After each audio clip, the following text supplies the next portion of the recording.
Hey guys, it's me again, Yuhei, and for today's video na atakaron diri sa Motofocus Tayud branch. Sayod naman mo nga ang Motofocus nag-abri og 12 ka mga branch diri sa Cebu. Og niatin ta diri sa ilahang tambike and nakauna na ta magpa-change oil. And ang atong gamit is Rendo Motorcycle Oil. Ang nakanindot lang kung diri ka magpa-change oil kay libre na ang service and libre na pod ang gear oil. Advisable gyud na mag-change oil ta every 2,000 kilometers.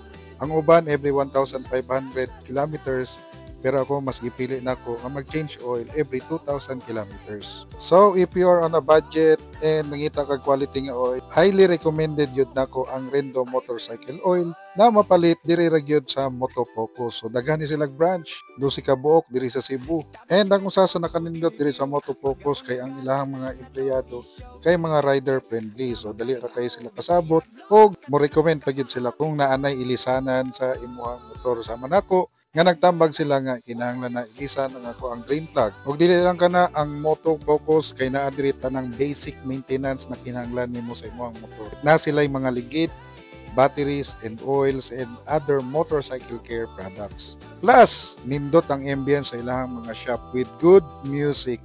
So sa paghiwat, bisitahan na ang Motofocus.